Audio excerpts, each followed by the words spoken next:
ข่าวสาวงามโสภาเห็นแล้วเป็นตา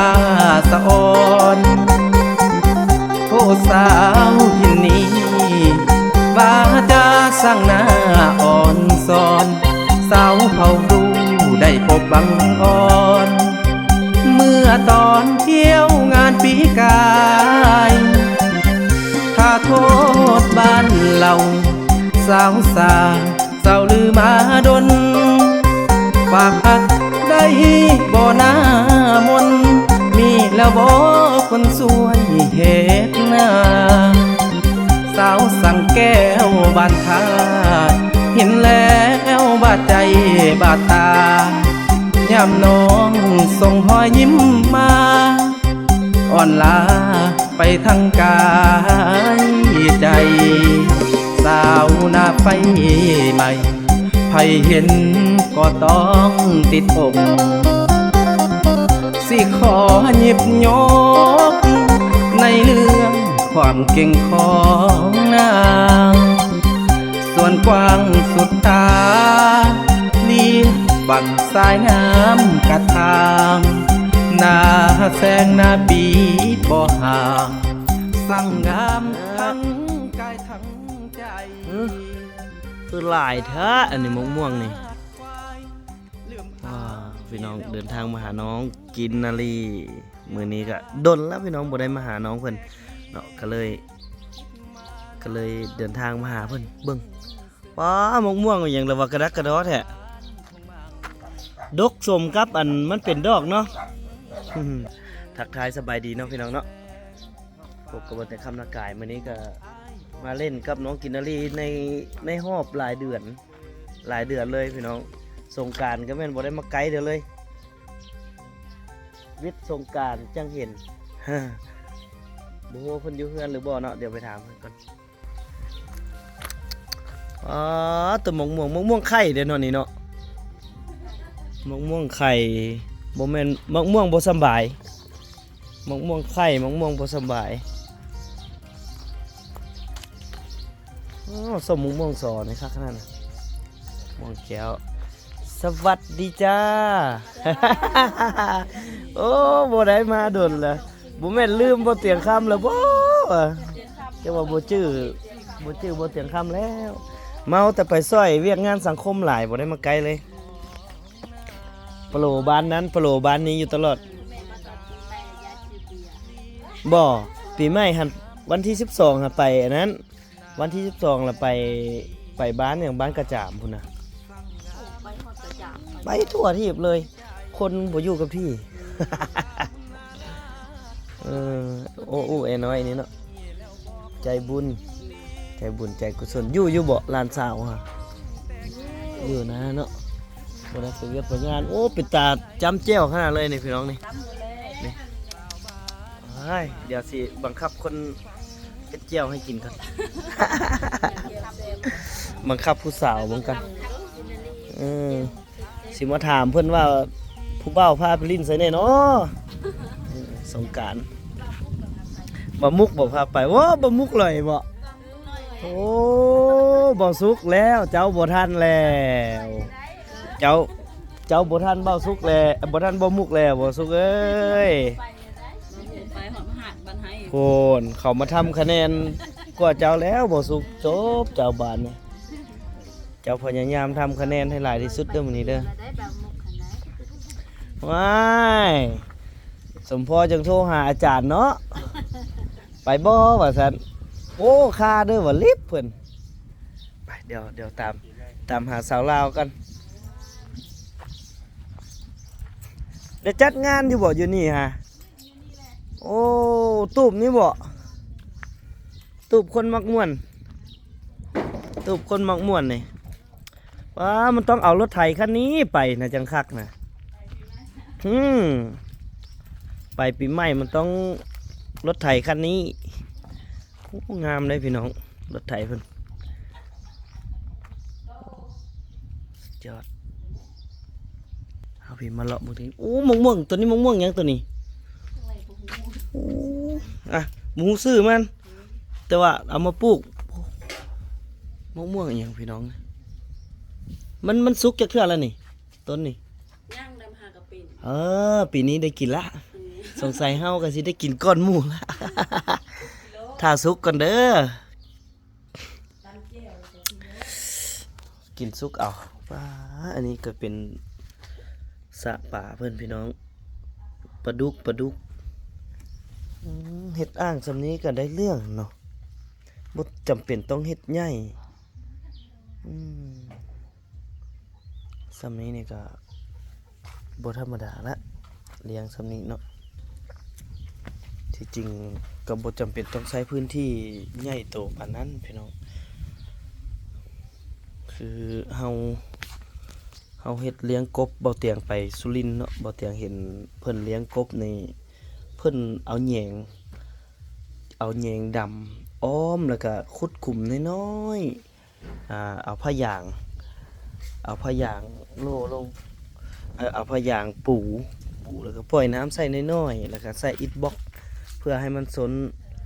สนแดดสนห่มก็ได้คุมหูหลายเติบพี่น้องเบิ่งบรรยากาศบ้านเฮือนของน้องกินนารีโอ้สะอ่อนแต่สวนผักคัก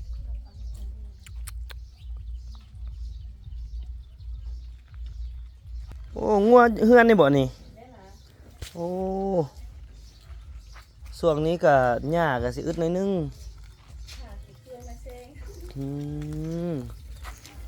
โอ้ก็เดี๋ยวตัวเทิกคันตัวเทิกนี่เลี้ยงไว้ดองน้องกินนารีเลยแล้วอันนี้เป็นตัวแม่ก็สิเอาไปเปลี่ยนเอาเนาะ โอ้ยงัวก็มีแล้วพี่น้องเอ้ยสบายเอ้ยโน้ตูบนี้ตูบคนมักม่วนไหนเบาสุกเจ้าเรียบร้อยเจ้าบ่ทันเบามุกแล้วเจ้าอยู่ไก่เด้เจ้าตัวลิ้นสงกรานต์แล้วเรียบร้อยเจ้าอยู่ไก่เจ้าโอกาสสิเหลืออยู่ประมาณ 2%โอกาสสิเหลืออยู่ 2%โอ้ไม่หยังมาแต่ละมื้อแต่ละเทื่อนี่แบบแปลกหูแปลกตาก็นับมื้อนะเปลี่ยนทุกมื้อเลยงามบ่ซ้ำวันเพิ่นว่าแม่นบ่หามบ่สุกปูใส่น้องเด้ปูใส่น้องเด้งามไม่ซ้ำวันโอ้พาบ่สุกมาเอาใจเด้ถึกบ่มุกแซงหน้าไปหลายเติบแล้วเป็นลิ้นสงกรานต์นั่นกัน โอ้แล้วบ่ทันเบ้ามุกแล้วเจ้า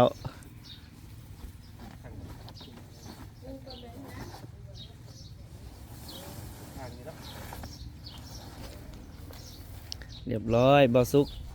จบคะแนนลดลงบ่สุกเหลือคะแนนเท่าไหร่แล้วล่ะบ่สุกนี่ให้เหลือให้คะแนนเหลือเท่าไหร่ละจาก100ให้เหลือเท่าไหร่เหลือว้าวยังร้อยโอ้ยบัดเดี๋ยวบัดเพิ่นได้เว้าน้อยเดียวนึงได้ไหนเว้าน้อยเดียวนึงพอเว้าน้อยเดียวนึงกินใจไปทั้งปีเลยธรรมดาบ่สุกโอ้ยมื้อนี้เฮาก็ลอยบ่มุกมาคือกันบ่บอกเพิ่นมื้อนี้เฮาเดี๋ยวมาลมกันก่อนเดี๋ยวสืบสวนเรื่องบ่มุกก่อนบ่ได้เนาะบ่สุกเนาะต้องสืบสวนเรื่องบ่มุกก่อนสิไปเรื่องอื่นนี่เนาะลืมสังเกตอีหลีได้เนาะ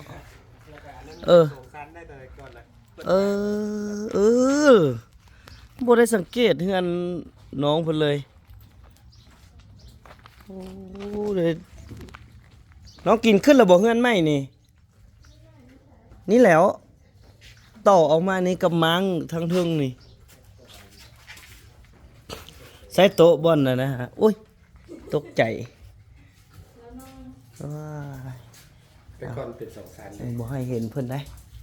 เจ้าภาพนอนแม่นอีหลีเนาะลืมเห็นเตรียมสิฮับเคยแล้วตินี่น่ะแม่นแล้วได้นี่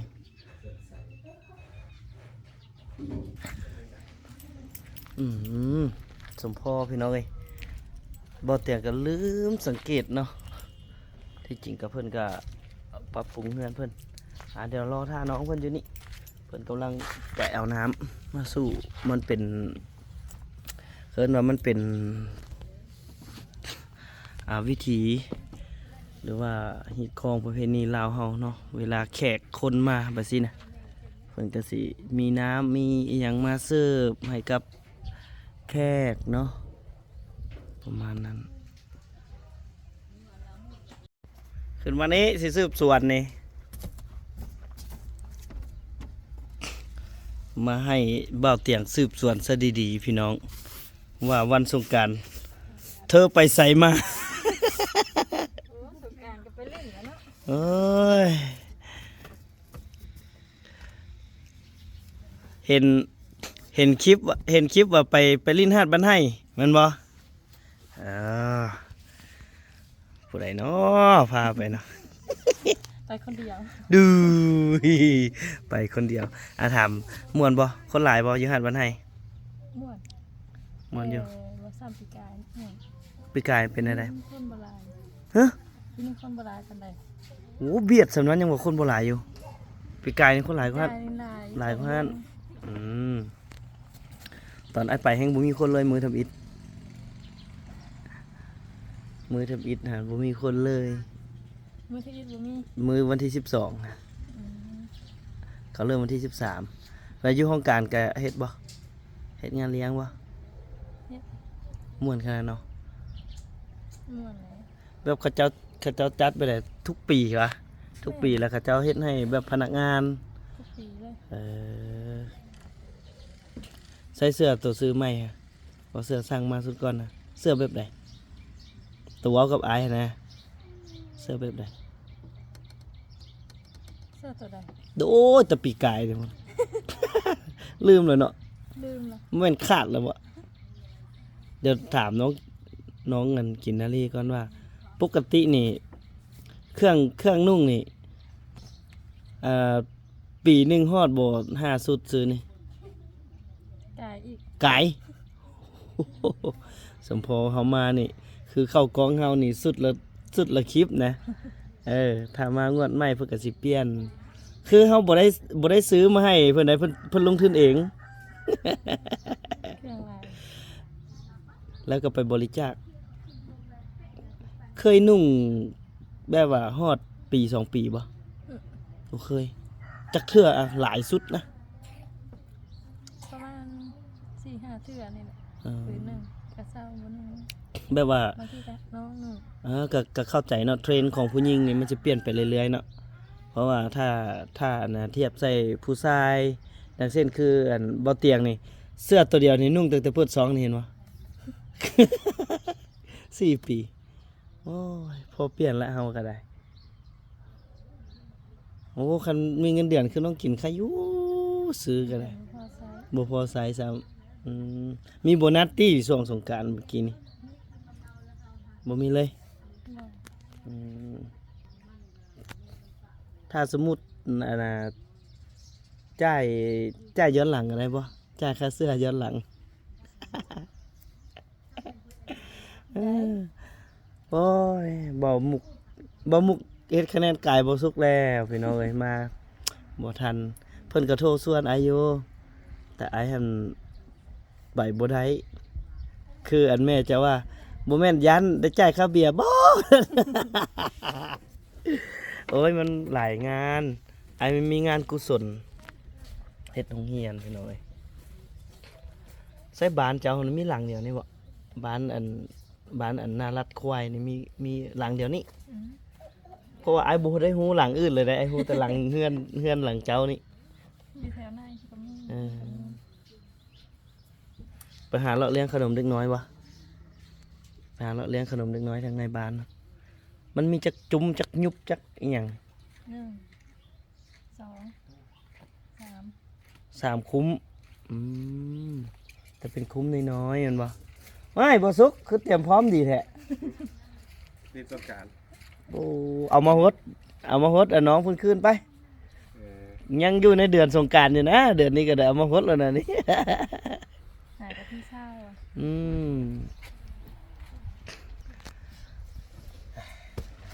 บ่สุกเอ้ยเจ้าต้องเฮ็ดคะแนนให้หลายๆมื้อนี้ได้ เจ้าบ่ทันบ่มุกแล้ว แม่นบ่ บ่ทันแล้ว ลองติดต่อหาเพิ่นดูติดต่อหาบ่มุกเลยอยู่ไสอะสิ มันบ่ทันตื่นอันนั้นมันใช่บ่ตื่น โอ้ย แล้ว ตื่นแล้วตอนนี้เราเลิกเวียกเท่าใด8:00น เอ้าเมื่อคืนนี้เมื่อก่อน เพิ่นยังอยู่บ่ว่าสิส่วนไปร่วมอยู่พุ่นผัดมันยากมาดึกมาดื่นเนาะเว้ยก็เลยวัดผู้หญิงเพิ่นมีแต่น้องผู้เดียวอะนะมาทางนี้ ก็เลย ส่วนเราแล้วมาให้สู้ไปตอนเนาะแต่ระบบไปแล้วต้องเกรงใจ เกรงใจ เจ้าสิมารับเราแล้วสิบ่สิเอารถต่างหากมา บ่สิเอารถเจ้าขนาดตอนอยู่พุ่นตอนไปฮอดแล้ว อ๋อ ของมา คิดว่าว้ายติแต่บ่ไสบ่มุกดอกไก่ซำใดก็ไก่โพดกันไส เราส่วนอยู่แต่บ่ไป ผู้บ่าวเป็นหลายได้เหมือนนั้นน่ะปอสุมาแต่สิใดบ่ฮู้ที่บ่ฮู้เลยน้องเอ้ยลองโทรมึงดู ต้องโทรเนาะ วิดีโอคอลไปแล้วนะคนเฮา แป๊บเดียว เดี๋ยวโทรหาบ่มุกคือน้องแอบมาหาน้องกินนาลี เพิ่นมาดุบ่ซองนี่2-3เทื่อ แล้วมาตอนปีใหม่นั่นแหละก็ กัดได้ปากได้ลมน้ำกันจ้ะวะ บ่แม่นนั่งหัวซะกันจ้ะวะ นั่งหัวซะกันอยู่แล้วเนาะ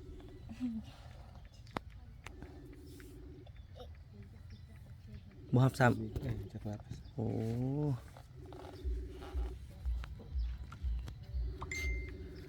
เดี๋ยวถามที่วันสงกรานต์นี่ไปเล่นไสได้ นอกจากหาดบันไห้ อยู่เฮือนแล้วก็อยู่หาดบรรทัดแล้วก็อยู่หาดบรรทัด หาดบรรทัดอยู่ใส่หาดบรรทัด เข้าทางสังกุดเลย เอามีหาดติ แม่นม่วนได้ วงดนตรีได้ลง วงดนตรีสายน้ำยม อ๋ออู้ไอ้ายบ่ฮู้เลยมีหาดมีหยังก็หาดบรรทัด หาดสังกุดหาด หาดสร้างกุดบ่แม่นบ่อนที่ว่ามันมีขวาขึ้นขวาลงหั่นบ่อ๋อไอ้ายก็เคยไปแต่บ่ว่าอุ้ยเข้าไปหั่นบ้านของคักได้เนาะน้องเนาะวิถีชีวิตเขาเจ้ายังดีได้บ้านสร้างกุดต่อไปแล้วบ้านผาด่างแม่นบ่ไอ้ายไปเบิดแล้วไอ้ายไปเบิดแล้ว เขาเฮ็ดอยู่น้ำเนี่ย ตัวนั้นเป็นน้ำกระถางติ น้ำกระทะ น้ำกระถาง ใกล้สิฮอดแล้วบ่ยามเฮ็ดนาปีนี้ฮะ มีแต่สิเกี่ยวข้าวนั่นแหละ เอ้า มือ นาแซง มือแดดนะ เอาน้องเฮ็ดจะบ่ เห็น เอิ้นเด้อ บอกอยู่มาเกี่ยวข้าว เอิ้นเด้อเอิ้นพวกอายเด้อมือวันหยุดของน้องจ้งไว้จักกันก่อนึงอ่ะ จ้งไว้ก่อนึงไว้ให้อันทีมงานพวกอายว่าอย่างน้อยกันแล้วนะทีมเตียงคำหน้าขายว่า ที่จริงแล้วบ่แม่นเด้อน้องเอ้ยโทรบ่ได้ซ้ำ มือมีคนครับ โอ้ มะม่วงน่าจะคานเรียกที่หรือว่าเราไปใส่ บ่แม่นโดนแล้วบ่ถึกคอนเทนต์ไอ้เตียงดุ ไปทางใดก็เจอจับคอนเทนต์ใส่ตลอดโยโดนเสื้อแล้วคือเบาสุกเลย ผู้สาวไม่แห้งบ่ บ่พลาดจากงานเนาะ บ่พลาดจากงานเฮ็ดคอนเทนต์ให้บ่มุกน้องกินบ่มุกบ้านนาว่ะขวัญใจผู้สาวฮอบสอง เฮ็ดบาปเราโพดอะไรก็ได้ ไม่แห้งบ่พลาดจากงานเนาะ อันเดี๋ยวให้ผู้บ่าวผู้สาวเพิ่นลมสมมุติจะไปหาผู้สาวจะสิลมเท่าใดอะไอ้สิจอบฟังนะไอ้สิจอบฟัง จากสิลมได้พี่นะหมู่ลม ไอ้ท่าฟังนี่อันสมมุติว่าบ่มีอายอะ มีสองคนเนาะ อยู่สองคนเลย บ่อยู่สองคนแทนมันน่าจะเป็นแนวหนึงเนาะอันนี้มีผู้มานั่งอยู่โอ้ย อาสิปักกองไว้ก็ได้จ้ะ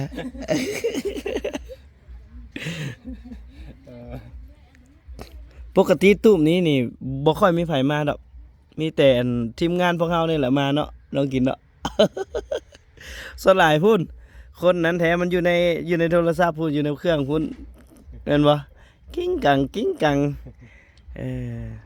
ป้าบ่แท้อันมีผู้บ่าวไทยติดต่อมาอีหลีก็ว่าสิมาหาน้องอ่ะ ให้มาอยู่บ่ มาแล้ว พร้อมเปิดใจ ว้าวไปสิตายแน่เลยว่าพร้อมไปจะมาลิ้นซื่อๆได้อยู่เนาะมาสมมุติมาแบบเข้าไปล้มนะแม่เลยว่าโอ้บ่ได้แล้วค่อยสิมาขอมื้อนี้เลยได้เฮ็ดได้ไดปงเงินค่าดองไว้เลยว่าสิเอาจับแบบเอาแบบว่าแบบใดเขาเอิ้นว่าจับจุดจับจุดเลยว่าสิน้องเฮ็ดได้ไดอะวิธีแก้ของน้องอะ บ่พร้อมบ่เอา บุพร้อมเอาคือเดียวว่าเอาเลยแล้ว ถือคนบ่มักเนาะสมมุติว่าก็จักสิเอาไปเฮ็ดหยังเนาะคือบ่สุกในใครแน่มันบ่ เดี๋ยวเอามาทางนี้อีกแล้วมันบ่สุกนี่ก็สิบ่รอดแล้วนี่ไปทางใดไอ้ก็เย้ย ไอ้ก็เย้ยใส่ผู้สาวตลอดเด้อสิบ่รอดแล้ว เริ่มแก้ไขคดีบ่ตกละบ่อยากเฮ็ดคอนเทนต์นำอ้ายละบ่สุกอ่ะ ไปใส่ละมีอยู่นะ ไปใส่แล้วเฮ็ดให้ลมผู้สาว เห็นเนาะเอาไปเบิ่งซ่องแล้วแปลงได้เราไปจีบสายอยู่นั่นวะ เอาถามเบาซุกหน่อยซะว่าตั้งแต่ไปเฮ็ดคอนเทนต์อยู่บริคำไซกลับมายมราชนี่ จุดใดประทับใจแฮงเรื่องผู้สาวเอาเรื่องผู้สาวกัน อันนั้นแท้มาดิ เอาแท้ๆนี่แหละ จุดนี้แหละ จุดเสื้อบ่ต้องกินเสื้อบ่ไปทางใดก็ว่าทางนั้นเนาะ เสื้อ เอามาใส่ เว้าจังสินั่นแหละว่าสิอันลิ้นบ่มีกระดูกโดยเฉพาะลิ้นผู้ชายมันบ่มีกระดูกไปทางใดมันก็งามทั้งนั้น แต่ก็งามอีหลีเนาะแต่ แต่ก็เป็นแต่แท้ คนมี FC อายอยู่ห้องการเจ้าแหละว่าป้าอยากลักถ่ายรูปเจ้าเมื่ออุ้ยเห็นอันสาวอันนี้อยู่สองอันไอ้เตียงข้ามหน้ากายอะนะว่าซั่นลักถ่ายรูปเมื่อฮู้บ่เมียเห็นว่าฮู้ไผ การฟอยฟาดเลย โอ้ว่าที่จริงแหละแบบว่าเมียเราบ่ได้เบิ่งจักเทื่อนะวันนี้ผัวเพิ่นติดตามอยู่ตลอดว่าป้าว่าสาวนั้นน่ะเราเฮ็ดเวียกอยู่ห้องการค่อยอะไรไปซั่นเด้แล้วถ่ายรูปเมื่อสิขอถ่ายรูปดีๆก็บ่มีปัญหาดอกนี่ลักถ่ายลักถ่ายแล้วเมื่อเนาะคนอยู่เฮือนเห็น ว่าปานนั้น อีหลีคนอยู่เฮือนเห็นเขาก็ว่าลักถ่ายผู้สาวเนาะถ้าว่าขอถ่ายดีๆนะเมียก็น่าจะฮู้และเข้าใจว่าน่าจะเป็น FC ลาวผู้ใดเนาะดังแท้เอาสินะที่จริงเพิ่นก็ดังอีหลีดังก็เฮาหลายได้แต่เฮามาถ่ายนี่เฮาก็บ่ฮู้ซ้ำว่าเพิ่นดังทีแรกเข้าไปซ่องอันอีหยังก็ TikTok นะ TikTok ตกใจปะ ตกใจเดี๋ยวมาให้อัน FC ไอติดตามเองได้ไหม TikTok เนาะบอกให้เฮ็ด YouTube ก็ขี้คร้านลงคลิปนะ มันยังบ่ฮอดยามนั่นล่ะเนาะยังบ่ฮอดยามมาเบิ่งดู TikTok เพิ่นเป็นแม่ค้าออนไลน์เด้พี่น้อง เศร้านะ เศร้าละเศร้าหยังเศร้าขายแม่ค้าออนไลน์ได้ สร้างอย่างนั้นเป็นบ่ซาวแต่ว่าซาวสอกข้าว นี่พี่น้อง TikTok เพิ่นเด้อนี่คันสมมุติพิมพ์เข้าไปในพิมพ์คำว่าแนวใดK พิมพ์มัน NALY ก็ได้ NALY นาลี NA พิมพ์ตัวนี้มันก็ออก อืม พิมพ์ตัวนี้มันยาวนี่ พิมพ์นั่นใดจังติดตามบ่ได้ พิมพ์คือ เอาแบบพิมพ์แล้วติดตามบ่ได้นะสนใจอันแสดงหนังสั้นนำอ้ายบ่เฮ็ดละครสั้น หาก็เห็นเมื่อก่อนหาก็เห็นอันนั้น อัน MV เพิ่น อยู่บ้านกระจานนั่นแหละเพลงอย่างเกาะเพลงอย่างไรเกาะ เพลงบ่เพื่อใจ ก็ว่าจากหัวอยู่เนาะเอ็มวีก็ เพิ่นยังอดบ่ได้คันอ้ายเป็นผู้กำกับนี่บ่กอกอ้ายสิจิกรถบ่ได้นั่นล่ะเนาะ สวัสดี มันเป็นเทื่อแรกมันบ่ แม่น มันเป็นเทื่อแรก เลย อืม อยู่ใน TikTok ว่าโซบีไทยเอาวิดีโอไปลงขึ้น คนเบิ่งเป็นล้านเนาะ ได้ ต่อไป ต่อไปแต่ตอนนี้ยังเป็นหลักแสนอยู่ อืม เออ แต่ของน้องที่จริงของน้องก็มีเนาะมีหลักแสนฮอดหลักล้านบ่บ่ฮอดอันสุดแม่งกระเบือบ่ฮอดวะ เออ สุดแม่งกระเบือ เออ ตอนนั้นกำลังฮิต เออ ที่จริงน้องกินนี่ถ้าว่าเฮาฝึกการแสดงตึมอีกหน่อยหนึงนี่ได้เรื่องเลยเป็นนางเอกได้เลยแท้นางเอกแบบซุปเปอร์สตาร์นะเดี๋ยวไอสิหาผู้บ่าวมาประกบบ่าวสุกนี่บ่ผ่านเลยบ่าวมุกแฮงแล้วฝากเด้อบ่าวมุกเด้อถ้าเจ้าเบิ่งคลิปอยู่บ่ผ่านแต่เจ้าสองคนนะค่อยต้องหาพระเอกที่หน้าตาล่อๆคล้ายกับค่อยมาแสดง ลองเบิ่งเนาะลองเบิ่งจากเถื่อเนาะไอสิเฮ็ดอันหนังสั้นจากเรื่องหนึงป้ามีสปอนเซอร์ก็ยังใครเนาะมันบ่มีสปอนเซอร์นี่เฮ็ดยากอยู่ได้เพราะว่ามันมีค่าใช้จ่ายหลายกว่าโอ้เรื่องการเฮ็ดหนังสั้นนี่อย่างน้อยนี่น้องเขาซากหนึงก็ต้องให้ละ 10,000 กีบนี่ เบิดมือพอดีอะ เบิดมือพอดี เออ ซากนี่ ซี่ซากวะนี่ซี่สิบาทอะไรอยู่ อันนี้ถ้าให้เลือกอะถ้าให้เลือกบทที่ว่าบทแบบนั่งให้กับนั่งจิบเบียร์เอาตัวใด จิบเบียร์เขาแล้ว โอ้โห อยาก เอา ให้ เอาแบบอกหักบ่ได้วะเคยอกหักอยู่บ่ บ่เคย บ่เคยเลย เคยแต่หักอกเขาอืมยอมเลยไก่สิอกหักปึ๊บเฮาซิงก่อนเลยนั่นวะแล้วคนบ่เคยมีความรักบ่สุขเอ้ยก็บ่เคยสัมผัสกับคำว่าอกหักมันเป็นจังไดถ้าเจ้าได้สัมผัสมื้อใดเจ้าสิรู้ซึ้งถึงรสชาติ เพื่อนนะ ความเจ็บ เป็นอะไร โอ้ไอเคยมาแล้วแท้ บ่เคยเอาให้ค่ะกินบ่เคยแท้ เคยบ่ เคยหาแล้วใครบ่เคยเนาะ ตอนอยู่มอย่างมสาม ยังบ่เป็นลมผู้บ่าวซ้ มสี่ ำลืมไป เริ่ม เอาเว้าอีหลี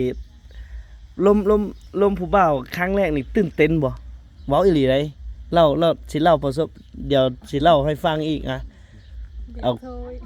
ความรู้สึก แบบว่าความรู้สึกแบบว่าผู้บ่าวคนทำอิฐแบบสิมาลมทักมาแบบสินะรู้สึกแบบใดหัวใจสั่นวุบวับว่ะ เขินอาย เขินอายไอเล่าให้ฟังตอนสมัยอันจีบผู้สาวจีบผู้สาวคนทำอิฐเลยนะแม้นแต่อันผู้สาวสิจับมือนี่มือยังเซ็นอันนี้แหละเซ็นวับได้บ่สุกเด้ รู้สึกว่าจังหวะโดดเลยลืม มันโอ้บ่ลืมบ่ เคยอกหักอยู่ได้ตอนมัธยมปลาย โอ้คนงามซำใดจะเห็นให้เจ้าอกหักได้ โอ้บ่ใส่แบบมันเฮายังตอนนั้นก็ยังน้อยเนาะยังน้อย เขาไปมีผู้สาวใหม่ หรือว่าอันเขาไปมีผู้บ่าวใหม่ การร่มเดือดธรรมดาเดี๋ยวเฮาก็ยังน้อยเนาะเดี๋ยวบ่ทันฮู้เนี่ยนะ ความหักในวัยเรียน แต่ว่าอันนี้เว้าประสบการณ์ผ่านฟัง ถ้าว่าผู้ใดผ่านอันน่ะความหักในวัยเรียน แล้วจนถึงขั้นไปแต่งงานกันนี่ถือว่าสุดยอดพูดจริง เออ ถ้าผู้ใดที่ผ่านจนไปถึงขั้นเป็นครอบเป็นครัวกัน ถือว่าเก่งสุดผู้นั้น แต่ไอเตียงครับเลยอ้นแล้วแม่นกับวัยเฮียนคือกัน แต่ว่าบ่แม่นมัธยม มันจะเป็นวิชาชีพแล้ว แต่ก็อดทนได้ผิดกันนี่มื้อละ10 เทื่อ ผิดแล้วก็ง้อผิดเพื่อง้อนะแพ้เอาเดี๋ยวบ่เตียงขอนั่งลมกับเพิ่นซำนี้ก่อนพี่น้องเอ้ยก็มาให้พี่ให้น้องได้เห็นความน่าฮักของน้องโตซื้อลินเพิ่นแม่นบ่ เอาแม่นนะ มักอันซื้อแบบใดกินนาลีกับน้องโต มักเอิ้นตัวใดสมมุติคือไอเตียงเอิ้นนี่ เอิ้นมาตะเกียงพอเอิ้นโต โตนี่คือแม่พ่อแม่เนาะถ้าผู้บ่าวเอิ้นให้มักเอิ้นแบบใด เ มักให้ผู้เบาเอิญแบบไรน้องกิน หรือว่าเอิญนาลีในบอสุกหากระหูว่าน้องซื้อนั่นเลยมีแต่แม่เพื่อนหู อันนี้ก็สืบถามมา ซื้อลิ้นแล้วอะไรมาเดี๋ยวจังทักทายน้องกินนาลีน้องพี่น้องเนาะเอาไว้โอกาสหน้า เพราะว่าเท่านี้ก็เดี๋ยวมาเอาความน่าฮักของเพื่อนให้พี่ให้น้องได้ เบิ่งได้ชมไว้แต่ซ้ำนี้ก่อนพี่น้องเดี๋ยวอีพีต่อไปเขาต้องหากิจกรรม พาน้องเฮ็ดก่อนบ่ให้น้องอยู่ลาละเนาะ ได้พักมื้อเดียว สำหรับอีพีนี้เบาเตียง น้องกินนาลีขอลาไปก่อนเด้อขอบใจหลายๆ